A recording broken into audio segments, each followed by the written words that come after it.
will you make it on your own? This world is awfully big, girl, this time you're all alone. But it's time you started living. It's time you let someone else do some giving. Love is all around, no need to waste it. You can have it down, why don't you take it? You might just make it after all. You might just make it after all.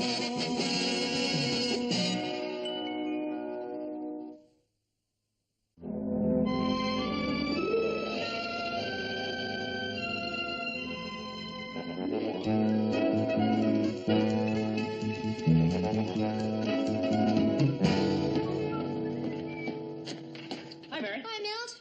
How come Ted's getting so much mail lately? Oh, I guess it's in response to that editorial he did last week against junk mail. He told people they could send in for printed copies. You really want to help stamp out junk mail? Yeah? Don't send out copies of Ted's editorial. Oh, no. Not another rejection. Yeah, I guess. Oh, poor Murray. He's been writing this play for 3 years. You know, you'd think those Broadway producers would be sensitive enough to do more than just stick mimeograph rejection slips in when they send it back, wouldn't you? What do you mean? Well, you know, something that like a nice handwritten note saying, "Good work, Murray. Nice try. Love, David Merrick." Well, when you shoot high like Murray's doing, you got to expect to be disappointed. I know. What do you mean, you know? You don't think I want to stay in the mailroom all my life. I've got my eye on another job. Oh, what job is that? Yours? Well, why not? No reason you couldn't be associate producer? Yeah. I like the title. The work seems easy enough. I just don't know if I can take the cut and pay.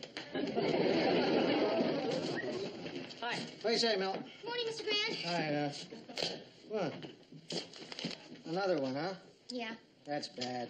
No, poor Murray. No, not poor Murray. Poor Lou. You know he's been using our postage machine to mail these? I sure wish he'd stop this. Oh, you don't mean that. Oh, yes, I do. Oh, come on, Mr. Grant. What's wrong with Murray wanting to be a playwright? Look, Murray is a terrific news writer. He makes Ted Baxter sound almost intelligent. What's wrong with doing that for a living? Well, nothing. It's just... What do you want to be? What do you mean? I gather you have some ambition beyond that of associate producer.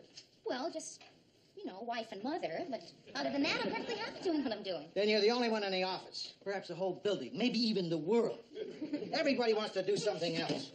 Look, this is a little something from Ted. It's a television series idea called The Ted Baxter Show. What's it about? Beats me. All he submitted was the title. I guess he thought I could just take it from there.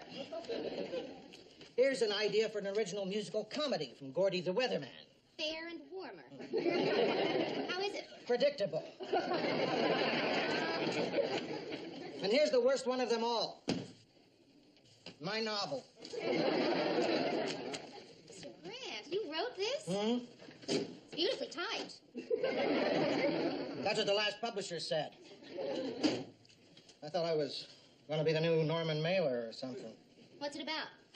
It's based on my experiences on Iwo Jima and Guadalcanal. Wow, that sounds exciting. You want to read it? Oh, yes, I'd really like that. 22 publishers used the word dull. How could your experiences on Iwo Jima and Guadalcanal be called dull? Well, for one thing, I was there in 1958.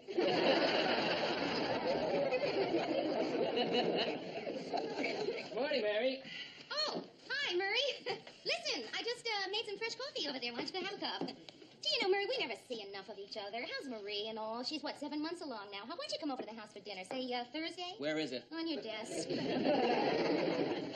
Oh, boy. Aw, come on, Murray. Listen, you know how many times Noel Coward's first play was turned down before it was finally produced? How many?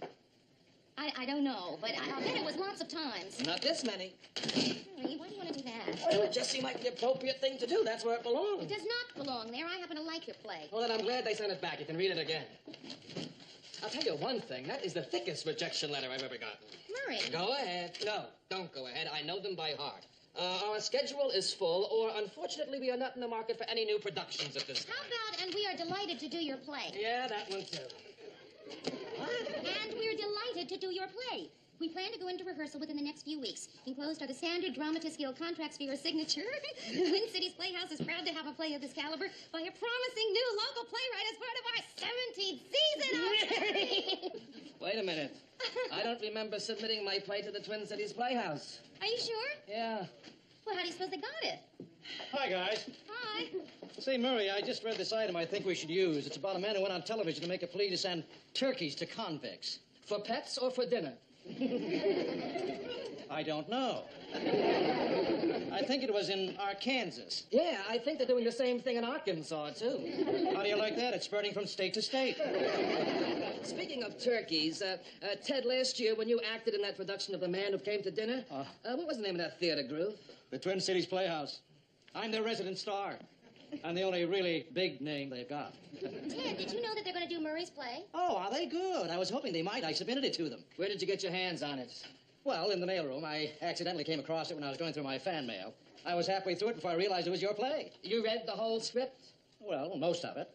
I'm surprised it held your interest that long. Doesn't have any pictures. Come on. The point is, Ted submitted it, and they're going to do it, and that's the important thing. Oh, it's important to me, too, Mayor. You see, I'll undoubtedly play the lead. If you'd like some tickets, Mayor, I might arrange it for you. Maybe he won't be too bad.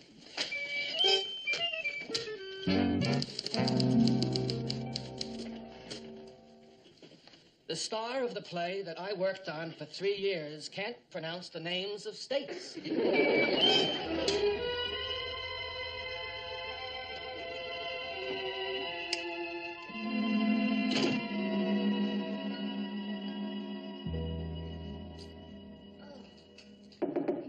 Mary, you in there? Yeah, come on in, Rhoda. Mary, I haven't seen you all week. Where have you been? Why'd you call me? Did you care that I was worried sick about you? Wait, don't answer. I left home because of questions like that. Okay, I won't answer. Good. So, where have you been? Tonight, for example. I was, at the theater. They don't dress up much for that anymore, do they? What'd you see? Well, I didn't exactly see anything. Bad seats? No. Oh, Rhoda, if I tell you, you make a whole big deal out of it. I'll make a whole big deal out of it if you don't tell me. That's true. Well, I'm in, sort of a play. Oh. And I didn't tell you because I knew if I did, you'd start putting it down. Why would I do that? Because you're very, competitive. Well, yeah. You're wrong. I'm very pleased you got a big part in a play. Terrific. So what did you have to do to get it? What happened is that Murray wrote a play about a newsroom, and there's a part in it, a girl who works there who's single and whose name is Mary. Wonder why they thought of you. What'd she like, this girl in the play? Real, cute and perky, right? Well, yeah. Ted Baxter talked me into auditioning for the part, and I got it. You know, it's really kind of fun. I'm having a lot of fun with it. You know, Mary, I've had quite a bit of theatrical experience myself. Oh, really? No, I didn't know that. Barbara Streisand and I went to high school together. Uh-huh. We did. Well, not exactly together. I mean, she was there 3 years after I was. But it was definitely the same high school. Well, with all that theatrical background, then you undoubtedly know it's not all tinsel and glitter, right? I mean, Rhoda, look, I do have to memorize this play by day after tomorrow, so... Oh. You know, Mary, it gets lonely at the top. At least that's what Barb's always used to tell me. Hey, Rhoda, would you do me a favor? Please don't start treating me like I'm in show business. I mean, I'm still working in the newsroom, huh? This is just something I'm doing for fun, okay? Okay. Good night, Mary. Good night. So what are you going to change your name to? Good morning, Mary. Hi, Murray. I thought rehearsal went pretty well last night, didn't you? Well, it's coming along, except for Ted. You know, you're really very good. You've got a real flair for comedy. Oh, thanks. I had a little stage experience in college. No, like what? I was a homecoming princess. That's terrific training, all right. Yeah. Well, who needs experience when the part is that good? I mean, it's so funnily written. Hey, thanks. Hey, Murray? Do you really think that I'm that dumb? What are you talking about, Mary? Well, you know, it can't be a coincidence. The girl I play has my name. She works at my job and is pretty much of a, you know, dum-dum. Mary, it isn't you. Sure, the character is somewhat like you in some ways, but I made that stuff up about her being a dum-dum for the sake of the comedy. Now, look, I'm a writer. Some of it is like you, and some of it isn't. Well, what about the part about her being, attractive? That was based on you. Yeah? Thank you. Hurry. I took the liberty of reading your script last night, and it's very good. Well, thank you, Lou. Very good. However, I'm a little confused about the character who's the head of the newsroom. Believe he's called Luke. Every time he speaks, he seems to be yelling or shouting. Does somebody around here named Lou do that? Mr. Grand, Murray is a writer. Some of it is like you, and some of it isn't. Oh, I see. I was certain that was it. I was also fairly certain that in your rewrite you changed the name of that character. You know, I intended to do that. I thought you might. Thank you. Oh, Murr. I'm having a little disagreement with the director. He refuses to put up applause signs. Ted, I don't think they have applause signs in the theater. Well, then how do the people know when to laugh or applaud? In your case, it might be a problem. One other thing, Murr, I think the script needs a little pinching up. You mean punching up? And who said it needs punching up? Well, my lines are a little weak. I mean, everybody's getting laughs but me. Work on it, will you, Murr?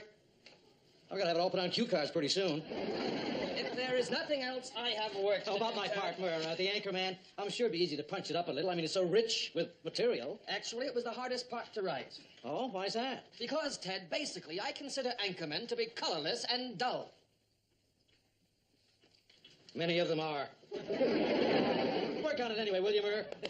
This must be fun for you, seeing your play come alive like this. Come on, Murray. There are some good points about Ted being in the play. Name one. Well, like he got it produced for you in the first place. Name one.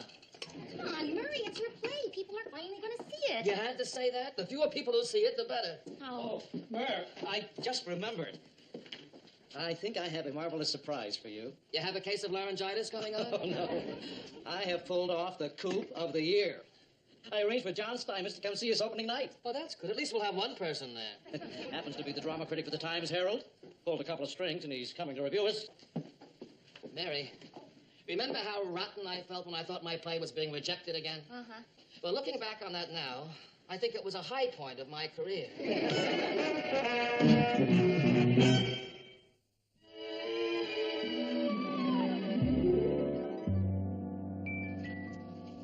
Believe me, Mary, I'm not putting you on. You are really good. You know how competitive I am.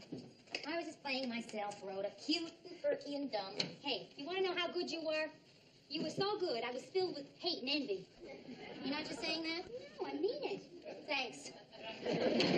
Boy, oh boy, that Ted Baxter? I now have a new standard for terrible. Yeah.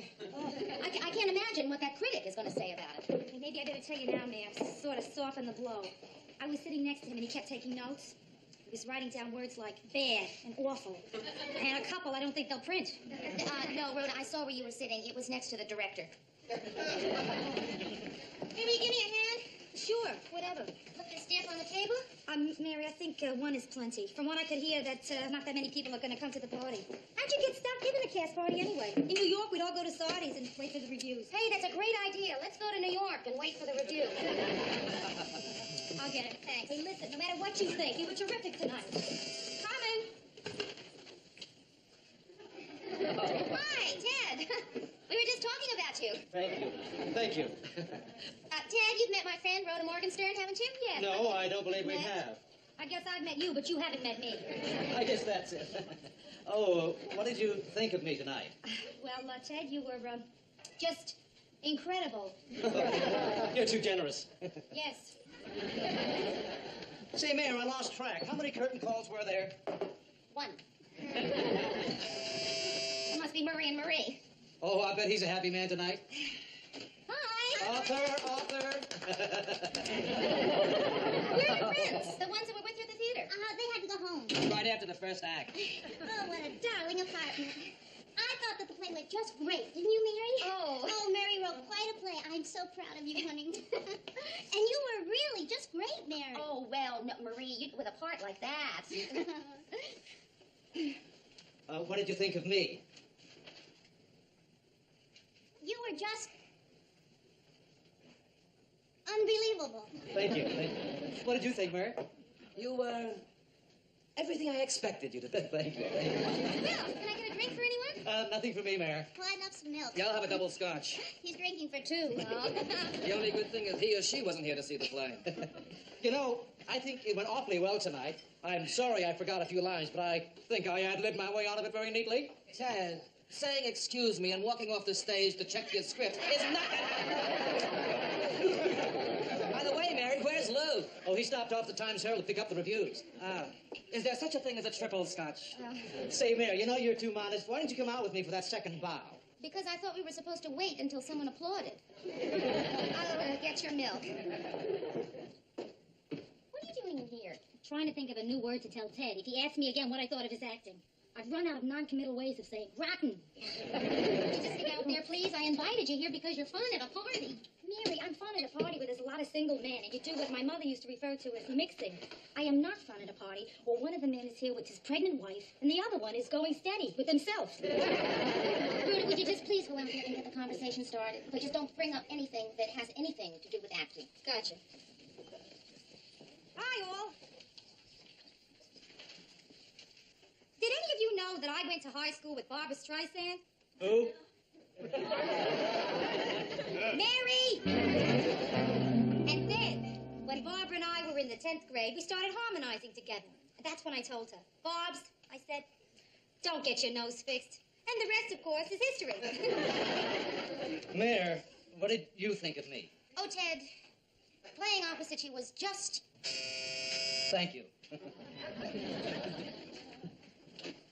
Mr. Grant, how's the review? Well, he loved it, right? What'd he say?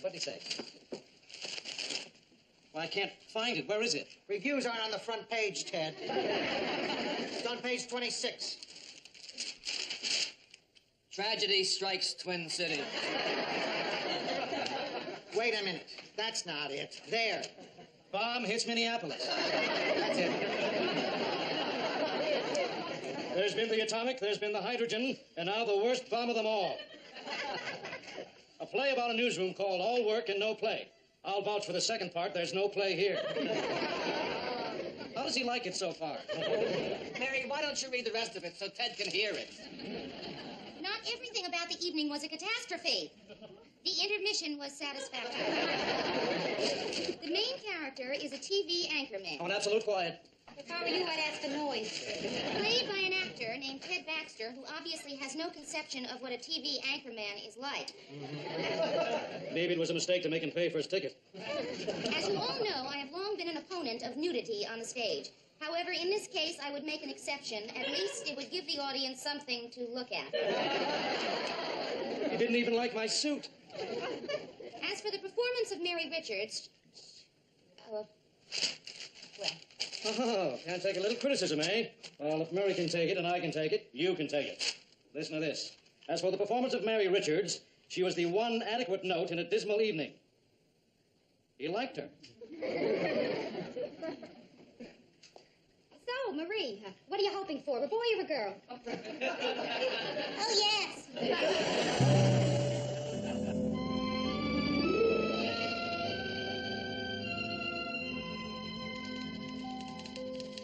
Morning, Murray. Hi. What's the matter? What's the matter? Nothing's the matter. Everything's great. I'm an ex-playwright, okay? Or as John Steinmetz so aptly put it, a play wrong. It's a good play, Murray. John Steinmetz didn't think so. Though he's only one person. But he told 500,000.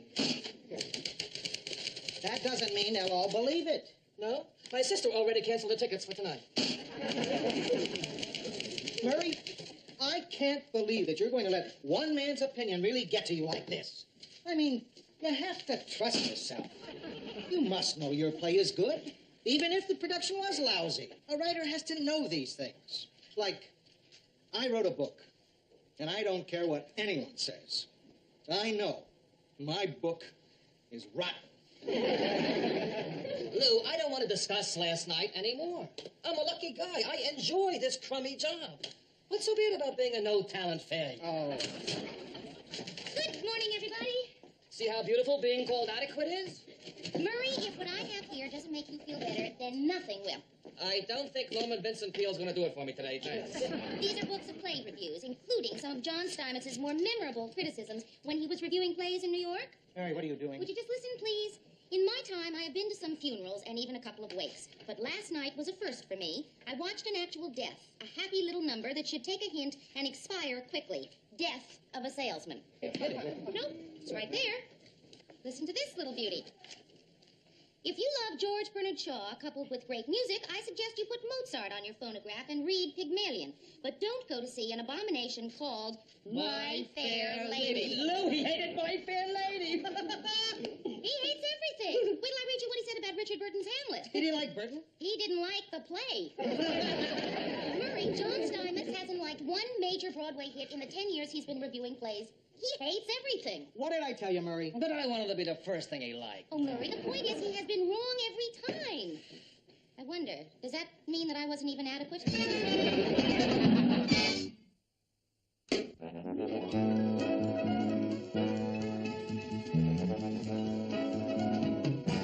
Hi, guys. Hey, listen to this.